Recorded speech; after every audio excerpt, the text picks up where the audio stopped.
고생과 수고가 지나간 후 광명한 천국에 편이실 때 인애한 주님을 모시는 곳 영원히 내 영광 되리로다. 영광일세 영광일세 내가 누릴 영광일세 은혜로 주나 즐배 없는 것 참 아름다운 영광이로다. 주께서 한없는 은혜로서 천국에 거할 곳 내게 줄 때 거기서 주나 즐배 없는 곳 영원히 내 영광 되리로다. 영광일세 영광일세 내가 누릴 영광일세 은혜로 주나 즐배 없는 것 참 아름다운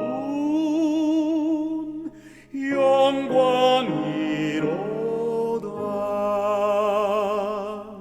옛날에 친구를 만나볼 때 기쁨이 내 맘에 차려니 와 주께서 자비로 날 보시니 영원히 내 영광 되리로다.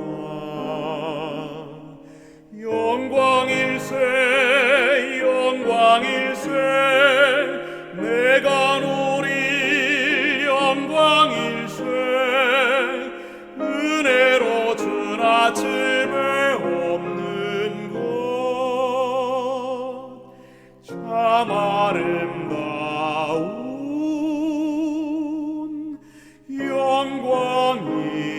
영광이로다.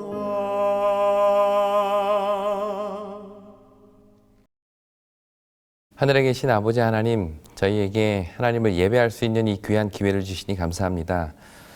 오늘 하나님의 말씀을 열겠습니다. 이 말씀을 통해서 우리 각자에게 주시고자 하시는 하나님의 말씀을 깨닫게 하시고 그 깨달음이 우리의 삶을 통하여 꽃 피워질 수 있도록 인도하여 주시옵소서. 예수님의 이름으로 기도드립니다.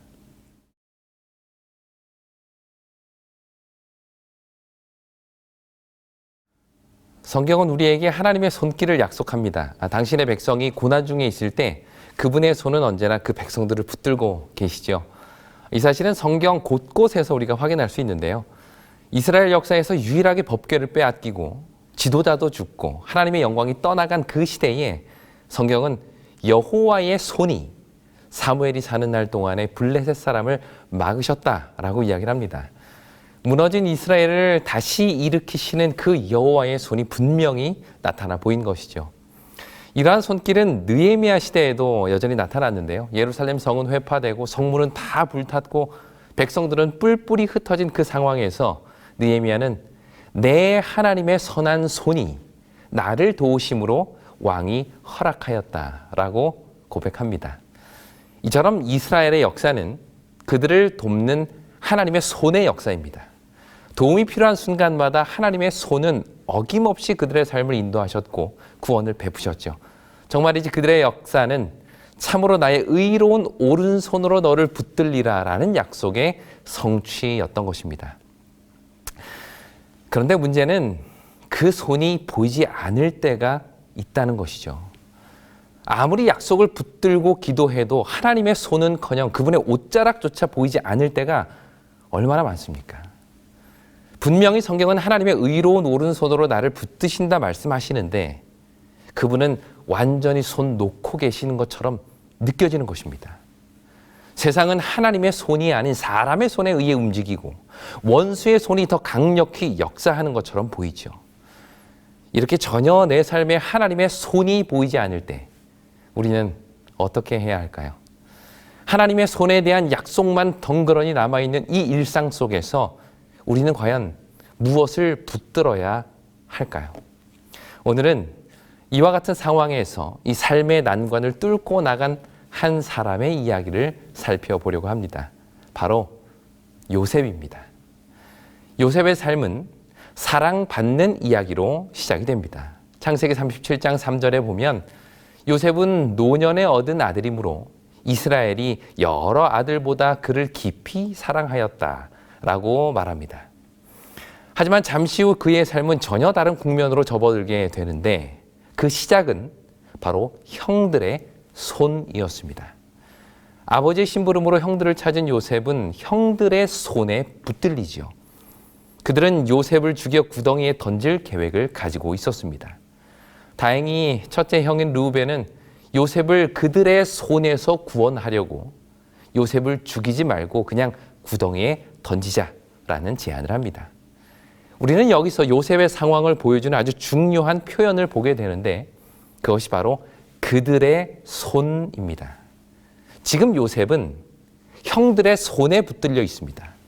요셉의 생명뿐만 아니라 그의 꿈까지도 전부 이 형들의 손에 달려 있는 것이죠. 요셉을 죽이려고 마음먹었던 형들은 그의 꿈이 어떻게 되는지를 우리가 볼 것이니라 라고 말함으로 마치 요셉의 꿈이 형들의 손에 달려 있는 것처럼 이야기를 합니다. 그도 그럴 것이 지금 요셉은 형들의 손에 붙들려 있고 형들의 손이 요셉을 치면 그의 모든 꿈도 사라지게 될 것이기 때문입니다. 그런데 그때 또 다른 손이 등장하는데요. 바로 이스마엘 사람의 손입니다. 창세기 39장 1절 말씀 보시겠습니다. 요셉이 이끌려 애굽에 내려가매 바로의 신하 시위대장 애굽 사람 보디발이 그를 그리로 데려간 이스마엘 사람의 손에서 그를 산이라. 자, 성경은 요셉이 형들의 손에서 이스마엘 사람, 즉 미디안 상인의 손으로 넘어갔다고 이야기를 합니다. 그리하여 요셉의 의지와는 상관없이 그의 삶의 주도권은 형들에게서 상인의 손으로 넘어가게 된 것이죠. 그리고 또 한 번 요셉은 이스마엘 사람의 손에서 보디발의 손으로 넘겨집니다. 한번 이 과정을 잘 보시기 바랍니다. 형들의 손에서 상인의 손으로, 또 상인의 손에서 보디발의 손으로 넘어가는 이 과정 그 어디에도 누구의 손은 보이지 않을까요? 그렇습니다. 하나님의 손은 보이지 않습니다. 요셉의 삶에서 하나님의 손길이 가장 절실한 그 순간에 하나님은 침묵하고 계시죠.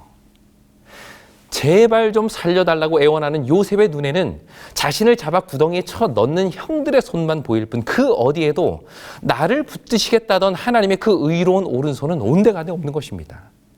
그리고 한 발 더 나아가서 이제는 이스마엘 상인의 손에 넘겨지는 순간 그는 평생 노예로 살다가 생을 마칠 수밖에 없는 상황에 처하게 됩니다.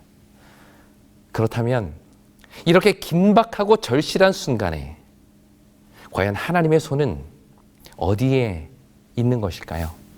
온통 사람의 손, 원수의 손들만 난무한 이 현실 속에서 약속된 하나님의 손은 도대체 어디 있단 말입니까? 이에 대해서 성경은 우리에게 하나의 힌트를 줍니다. 그것은 바로 형통이라는 단어입니다. 창세기 39장 2절로 3절 말씀 보시겠습니다. 여호와께서 요셉과 함께 하심으로 그가 형통한 자가 되어 그의 주인 애굽 사람의 집에 있으니 그의 주인이 여호와께서 그와 함께 하심을 보며 또 여호와께서 그의 범사에 형통하게 하심을 보았더라.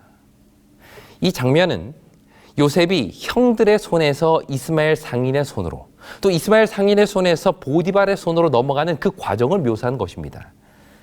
이처럼 요셉이 이 강자들의 손에 의해서 이리저리 넘겨지고 있을 때 오히려 성경은 그를 형통한 자라고 이야기하는 것이죠. 이런 상황은 또 한 번 벌어집니다. 요셉이 보디발의 아내로 인해서 이 누명을 쓰고 감옥에 들어가게 되었을 때 성경은 요셉에 대해서 이렇게 이야기를 합니다. 22절과 23절입니다. 간수장이 옥중 죄수를 다 요셉의 손에 맡김으로 그 재반 사물을 요셉이 처리하고 간수장은 그의 손에 맡긴 것을 무엇이든지 살펴보지 아니하였으니 이는 여호와께서 요셉과 함께 하심이라. 여호와께서 그를 범사에 형통하게 하셨더라. 성경을 읽어보면 이 형통하다라는 표현이 요셉의 삶에 딱 두 번 나옵니다. 한 번은 요셉이 형들의 손에서 이스마엘 상인의 손으로 거쳐서 보디발의 손으로 넘어갈 때, 그때 한번 그는 형통한 사람이다라는 말이 나오고요. 또 한 번은 보디발의 손에서 간수장의 손으로, 즉 감옥으로 넘어갈 때에 또 한 번 형통하다라는 말이 나옵니다. 한번 생각해 보시기 바랍니다. 지금 요셉의 삶은 점점 바닥으로 내달리고 있는 상황입니다. 사랑받는 아들에서 종으로, 이제는 종에서 죄수로 전락했죠. 누가 봐도 이것은 점점 나락으로 떨어지는 삶이요, 그 어디에도 하나님의 손은 보이지 않았습니다. 오히려 요셉은 사람들의 손에 의해서 인생 밑바닥까지 내동댕이 쳐지는 상황이죠. 그런데 그럼에도 불구하고 성경은 그때마다 요셉을 가리켜 그는 형통한 사람이다, 그를 형통하게 하셨다라고 말합니다. 과연 성경은 어떤 근거로 그가 형통한 사람이라고 말하는 것일까요? 성경이 말하는 근거는 오직 이 한 가지입니다. 여호와께서 요셉과 함께 하심이니라. 창세기 39장 2절과 23절은 이렇게 이야기합니다. 여호와께서 요셉과 함께 하심으로 그가 형통한 자가 돼요. 이는 여호와께서 요셉과 함께 하심이라. 여호와께서 그를 범사에 형통하게 하셨더라. 성경이 요셉의 삶을 형통하다라고 말할 수 있는 유일한 근거는 여호와께서 요셉과 함께 하신다는 사실이었습니다. 성경은 단 한 번도 그가 처한 상황이나 혹은 그가 누리는 풍족함을 가리켜 형통하다라고 말하지 않습니다. 심지어 요셉이 애굽의 총리가 되었을 때에도 성경은 그를 형통한 자가 되었다라고 말하지 않아요. 왜냐하면 성경이 말하는 형통함은 그의 상황이 아니라 여호와께서 함께 하시는 그의 상태이기 때문입니다. 비록 요셉의 상황은 형들의 손에 휘둘리고 상인들의 손에 넘겨지며 보디발의 손에 붙들려 있을지 몰라도 그는 언제나 여호와와 함께한 상태였던 것이죠.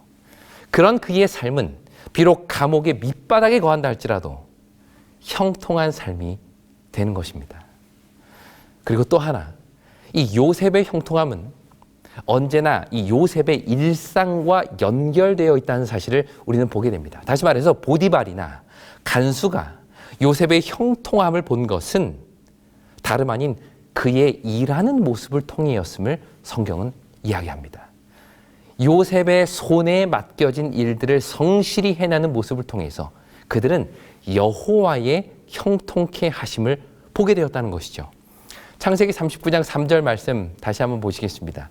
그의 주인이 여호와께서 그와 함께 하심을 보며 또 여호와께서 그의 범사에 형통하게 하심을 보았더라.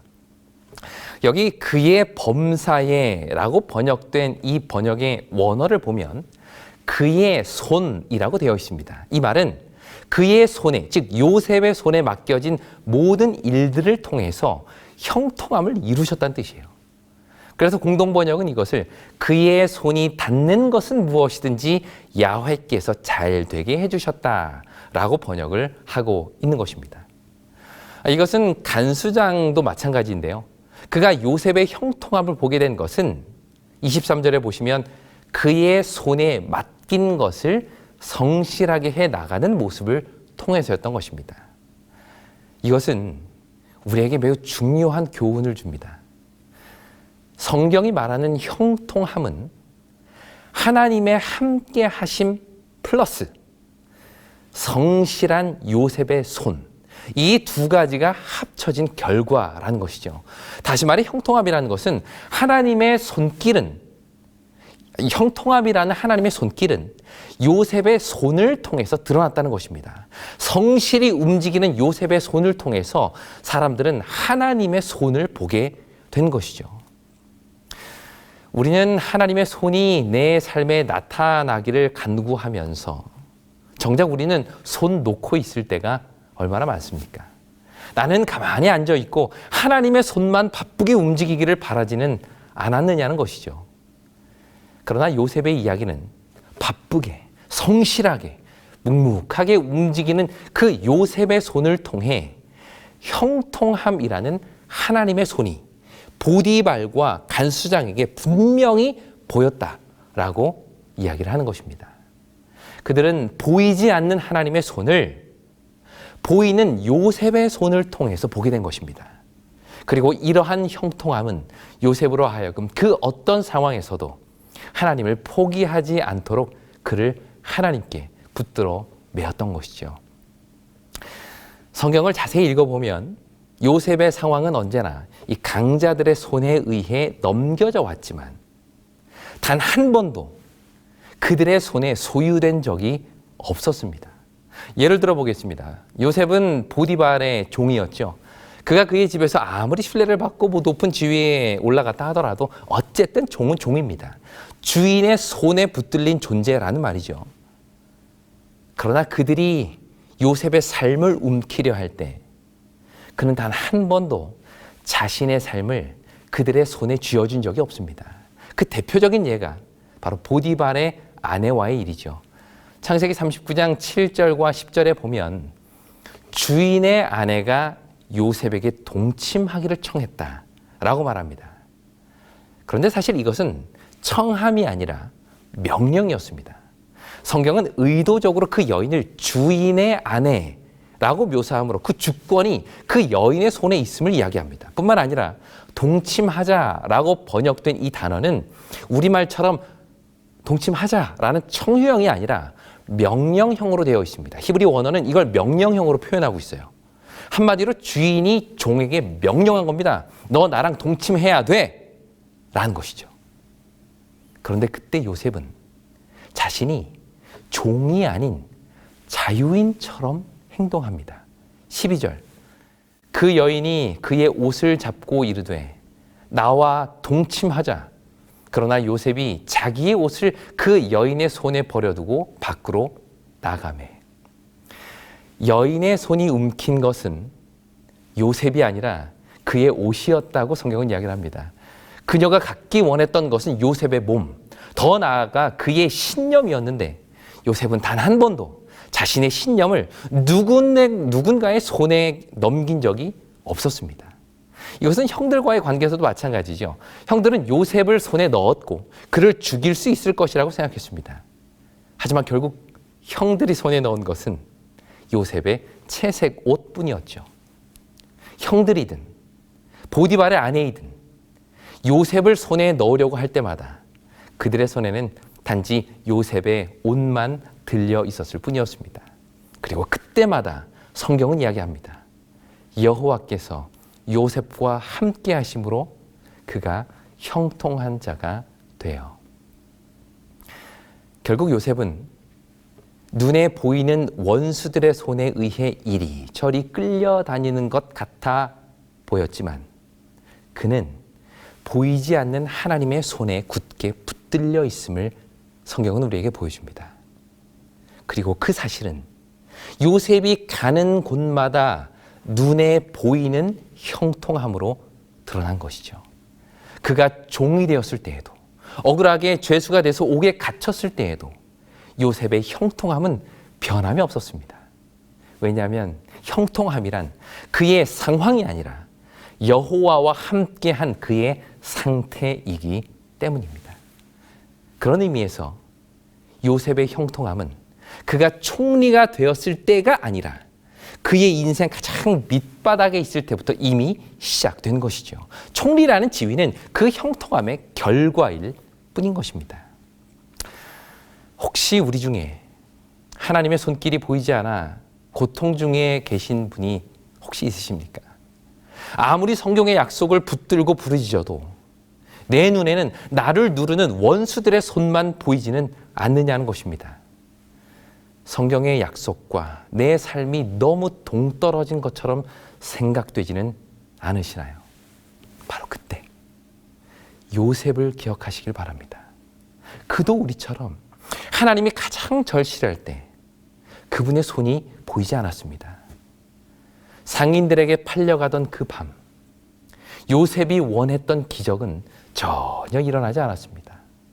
억울하게 누명을 쓰고 어두운 감옥에서 흐느껴 올 때도 기적은 없었죠. 도대체 내 삶은 왜 이러는지, 나름대로 하나님의 뜻대로 살려고 노력하고 있는데 왜 이런 어려움이 생기는지 알 길이 없었습니다. 그런데 놀랍게도 하나님의 손길이 가장 절실했던 그 순간, 하나님은 이미 요셉과 함께 하셨던 것이죠. 저는 이 모습을 보면서 요셉의 아버지 야곱이 생각났습니다. 야곱의 삶에서 하나님을 가장 절실히 찾은 때는 언제일까요? 아마 형 에서를 만나기 전에 이 야복 강가에서 간절히 기도할 때가 아니었을까 생각해 봅니다. 그는 하나님을 만나기 위해서 간절히 기도했죠. 그러나 그가 보기에 하나님은 그 어디에도 없었습니다. 오히려 자신을 해하려는 괴한만 나타났을 뿐이죠.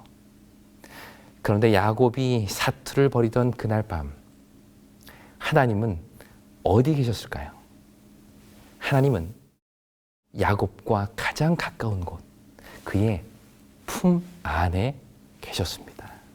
단지 야곱은 해가 떠오르기 전까지 그 사실을 알지 못했을 뿐이죠. 우리의 삶도 이와 같습니다. 내 인생의 어두운 시기를 지날 때 하나님은 그 어디에도 보이지 않습니다. 약속된 하나님의 손 대신 원수들의 손만이 우리를 휘어잡고 있는 것처럼 느껴지죠. 그러나 날이 새고 우리의 눈이 밝아졌을 때 우리는 그분의 품에 내가 안겨 있음을 보게 될 것입니다. 그분의 손길이 가장 필요할 때 그분은 이미 나를 업고 이 길을 걸어가셨음을 깨닫게 되는 것이죠. 2차 세계대전이 끝나고 이 연합군은 폴란드의 유대인 수용소를 다니면서 남아있는 사람들을 구조하고 있었습니다. 그런데 한 연합군이 유대인들이 생활하던 컴컴한 방에 들어갔을 때 한쪽 벽에 이런 글귀가 적혀 있는 것을 보게 됩니다. 빛을 볼 수 없지만 나는 태양이 있음을 믿는다. 비록 느끼지 못하지만 나는 사랑이 있음을 믿는다. 보이지는 않지만 나는 하나님이 계심을 믿는다. 하루에도 수백, 수천 명씩 죽어나가는 그 생지옥에서 사랑하는 가족들마저 잃어버린 채 살아가는 그들에게 과연 하나님의 손은 어디에 있는 것이었을까요? 모두가 신은 없다, 신은 죽었다라고 외칠 수밖에 없는 그 상황에서 그는 도대체 무슨 생각으로 보이지 않는 하나님을 나는 믿는다라고 고백할 수 있었을까요? 요셉이 생각났습니다. 형들의 시기로 인해 종이 되고 억울한 누명 때문에 죄인이 되었던 요셉. 도저히 하나님이 살아계시다고 말할 수 없는 그의 현실 속에서 어떻게 요셉은 형통한 자가 될 수 있었을까요?